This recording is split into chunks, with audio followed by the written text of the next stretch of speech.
Cobb TV. Watch your life make sense.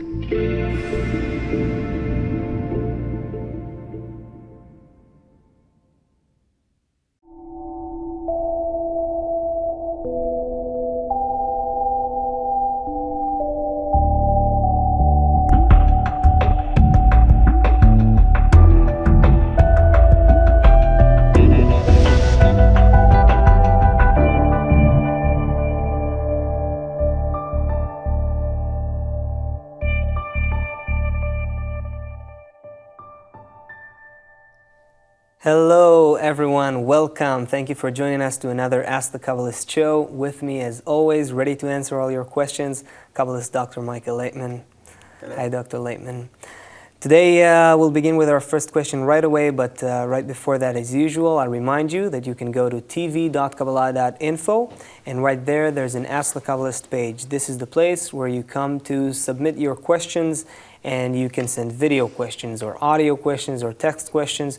Everything goes into this show, and this is where Dr. Laitman will be happy to answer them. So let's start with the first question right away. This one is from Sherman Oaks from Los Angeles. It's a video question. Let's watch it. If a person commits suicide and does not complete his purpose in this world, does he ever come back here to complete it? I don't know what he means by he returns. Of course, his soul is uncorrected and it returns. And that's how it is with each and every one of us. None of us complete the correction in our short lifetime. But time and time again we return in order for the soul to complete what it has to do on one of its incarnations and not have to incarnate again. So it doesn't matter really if a person committed suicide or just died a natural death, if someone haven't completed... No. If he commits suicide, it means that he doesn't want to take part in the correction. That's actually the problem. But if he dies a natural death, it means that from above he was prevented from continuing the correction. That's the difference. But eventually, the sum total is the same. He has to return. Let's expand on this for a bit if we can. What do you think causes a person to commit suicide in general? That could be psychological problems having to do with the root of the soul. There are many reasons for it. Envy, lust, honor, psychiatrical problems, big despair that a person senses these days in our world. You see, suicide is on the rise, especially in Europe. Yeah, precisely in all the wealthy countries, it seems to happen. Yes, not in Africa. Does it have anything to do with spirituality? If a person commits suicide, does it have to do Yes. We've reached a state where our will to receive, with respect to all that we have in this world, towards all that we have on earth, it's not satisfied by it. Our will to receive as if wants to break out higher, upwards, someplace, but it doesn't know where. It's somewhere in between this world and the spiritual world. The spiritual world has not yet opened up before us in order for us to keep developing there. And in this world, we feel that it's not worthwhile investing your strength and powers into it. And then when we're in between, we have nothing to enjoy. We have no point in living. We don't have a reason to continue with this life, even though this life isn't really that much suffering. But when there's no purpose, it doesn't matter whether there's suffering or not. The lack of purposefulness, the question of why, what for, that actually takes a person out of life and he commits suicide. But you know, it does look like people are still trying to enjoy so many things in this world. You know, this was the year that people bought so many cars than ever before. Of course, we create an endless amount of pleasures merely to confuse ourselves in order for us not to think that our life is empty. What can you do? But eventually, we can't succeed. In previous generations, yes, we made revolutions in human society, technological revolutions, we went to the moon, whatnot. Today, it's no longer appealing. What for? And there's no answer to it. I simply don't want it, don't need it. I don't think that it will give me something. On the contrary, it will give me greater emptiness. Why start to begin with if at the end of the path, once again, I'll see emptiness, nothing? And thus, a person has no idea why to leave home. You see, there are many people who prefer give him a bit of something in order to survive and he won't leave home. Yeah, it's true. Going back to the suicide issue for a second, I wanted to ask whether you said something like that. I'm not sure I heard it correctly. If a person commits suicide, does it go against the nature, against the plan of creation? Yes, it is against the plan of creation because it's forbidden for a person to commit suicide. Each and every moment he has to see that now, in this world, at this present moment, he can perform actions that he will not be able to perform in any other way. Actions that have to do with the correction of his soul, and specifically in this world can you correct the soul. In this world a person can bring himself to a state where the spiritual world opens before him and he keeps on living thus that he rises from the plane of this world to the next plane, the plane of the spiritual world. He keeps on going there and doesn't feel that he dies. His body dies, but he, in the meantime, has risen to a spiritual degree. He starts feeling the spiritual world, and thus he no longer identifies himself with his body, doesn't feel connected to it, and the body dies. So it dies, so what? But the I, in the meantime, I started feeling myself in a higher form of existence with which I identify myself with, and in it I live and exist. And you can take the body, no problem. To an extent to which a person doesn't feel that the body is dying and it's as if suffering. No, doesn't feel that. A Kabbalist doesn't feel physical suffering? Depends. Whether he's led to feel it or not, that's a question. But usually, no. He doesn't feel death as something painful. This is interesting. You know, there are stories about Rabbi Akiva, I believe. That's not the point of death. He was killed, murdered, cut up with knives. That's something else.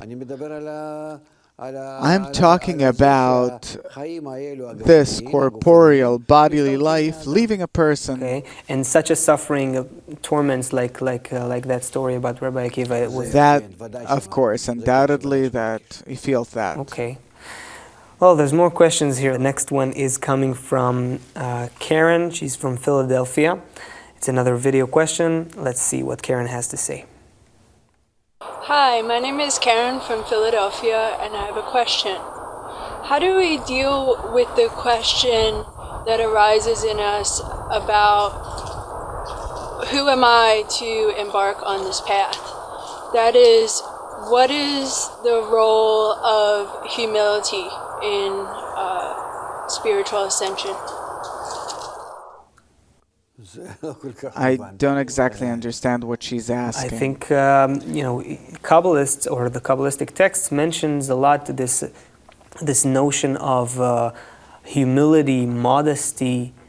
So what is that in spirituality? What are they talking about? It has nothing to do whatsoever with the psychological aspect that usually people mean by, if it's humility, then I have to feel humble towards others and I limit myself in everything, I restrict myself, I have to feel myself less than others. There is something spiritual in that, no? If I'm not at why all. not? Not at all. Nothing. A person, as a result of physically limiting himself, it doesn't mean that he becomes more spiritual. Or we see in India, there are billions of people, not only in India, all over the world, that think that fasting helps. You breathe less, you become more spiritual. You eat less, you become more spiritual. But Kabbalah says you got to rise above your ego. It sounds like it's pretty close to what. Isn't it the same thing? Rising above your ego, not trying to show yourself so much. That's not at all the ego that a person has to transcend. You, according to your character and the way I see you, maybe you eat half a kilo a day of food. And I eat, I'm an important person, I'm big, so I eat 3 kilos of food a day. So who's more spiritual? You are. Because you limit yourself, you don't need a lot. A fly is wants even less. Okay. That's how it is. It has nothing to do with one another. All of the definitions that we take from our world have nothing to do with spirituality whatsoever. Neither does our body have anything to do with spirituality, nor does our psychology have anything to do with spirituality. It's all a part of our body here. And the attributes which we have to acquire in order to achieve spirituality, those are different attributes. It's also not our corporeal ego. It's not. I was born, and I live and develop in this world with my ego. I don't have to destroy it. I don't have to decrease it in order to achieve spirituality. I don't have to work with this ego at all. My character, my current I, has nothing to do with spirituality whatsoever. That which exists in me at the moment doesn't stop me from spirituality. So what does Kabbalah mean when it says you have to rise above that ego? What is the ego that it's talking about? So, first and foremost, now look according to history. Abraham, he came out of Babylon. He became a Kabbalist. Also, the group he took with him, a few thousands of people from ancient Babylon, and they started walking. Till that point, it's not an ego nor a group nor anything, till they come to Egypt. As they get into Egypt, they acquire their ego, and when they come out of Egypt, thus, they merit, they receive the Torah in order to correct their ego, and by correcting their ego by the Torah, they merit to enter the land of Israel and build the temple. Only when you start studying Kabbalah do you acquire your ego, your resistance, all your questions, problems, and desires that are against spirituality. And them you have to later correct, and not the ordinary corporeal ego. It has nothing to do with that. It doesn't interfere. Only someone who studies Kabbalah has ego? Yes, a real one. All the rest, these are simple, ordinary people with a small ego. In this world, that's how everyone behaves, and so what? They can keep on doing it. Thus, when we start studying the wisdom of Kabbalah, one of the very first principles that we hear is, do not try to change, meaning to correct what you have in this world. Keep on living the way you are. And the study, it will start growing your new ego, the great big ego, which is as if against the Creator, against spirituality. And it you'll have to correct and work with in order to acquire the spiritual world. And all that has to do with your body and your family and life here and now, before you start studying the wisdom of Kabbalah, that doesn't come as an addition from the study. That's all your plain corporeal ego. It's not even called an ego. Can I be, I don't know, rich and famous and drink a lot of alcohol and do whatever I want, go party? Can I do all of that and study Kabbalah and rise above my ego? Take all the pleasures, everything in this world, all at once. All at once? Yes. Okay. And keep on doing it. Only alongside with it, study Kabbalah. And that which will develop as a result of the study, that will be the real ego. And what you have from all that you talked about, no problem. Sounds good. Yeah, because we transcend.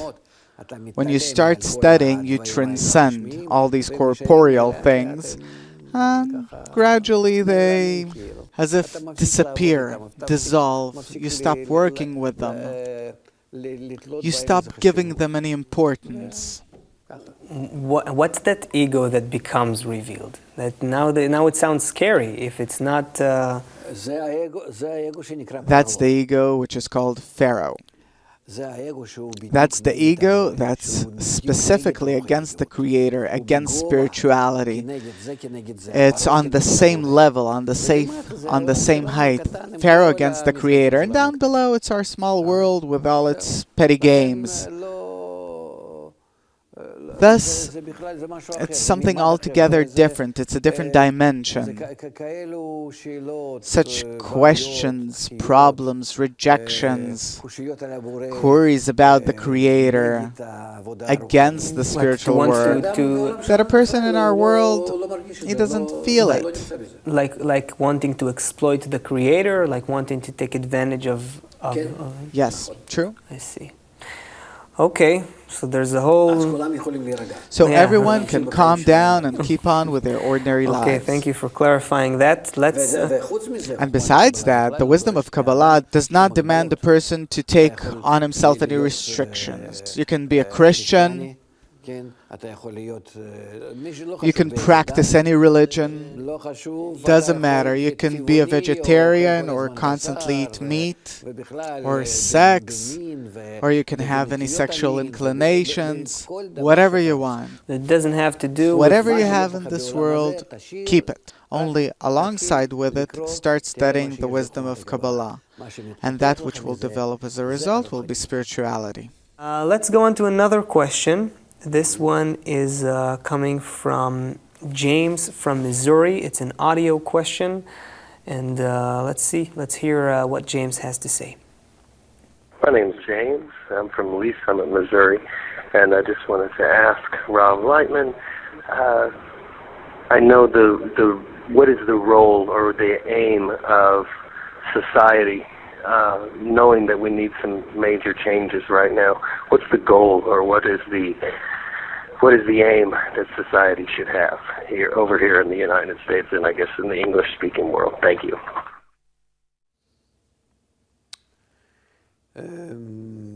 Since the wisdom of Kabbalah, it's not simply coming as some nice addition, but it comes against the general collective crisis that's developing in the world, and we're only at its beginning.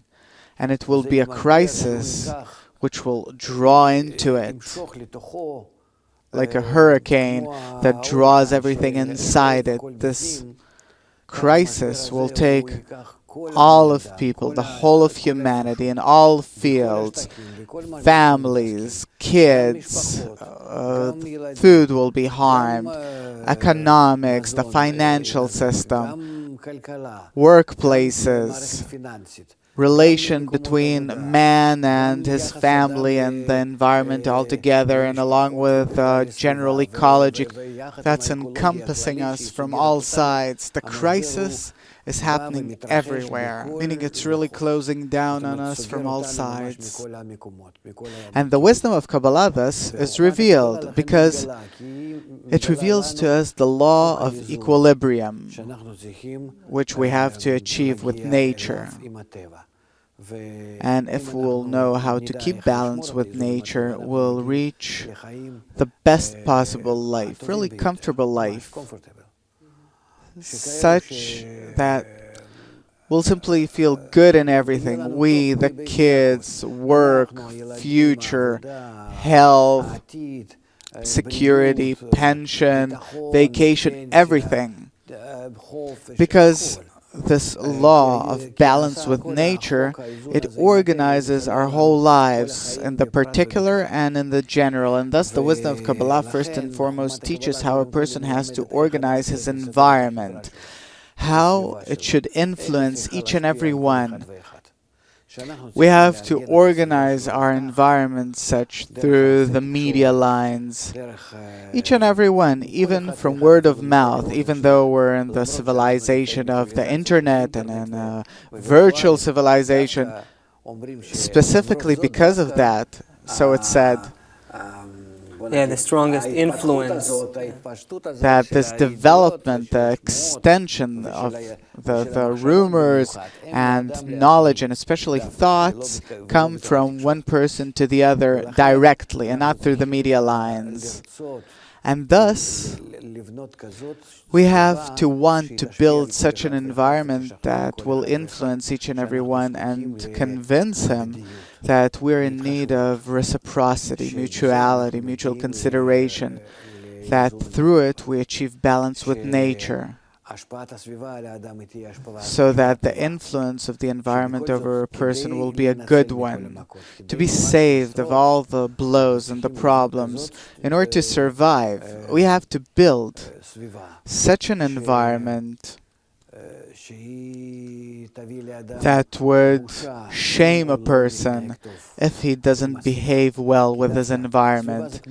Because the environment, it's like nature. If we build it in a good way, then that's the very same way nature will relate to us. That's what the wisdom of Kabbalah says. And if our environment will be bad, to the same extent, the whole of nature, with all its systems, will be harmed.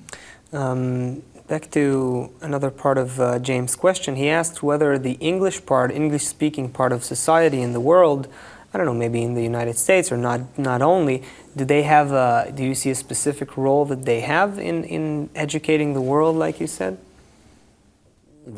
Of course, because America, it's not in vain that it developed. It truly developed to an extent to which it sets an example for the world. And the American people really want to set an example for the world.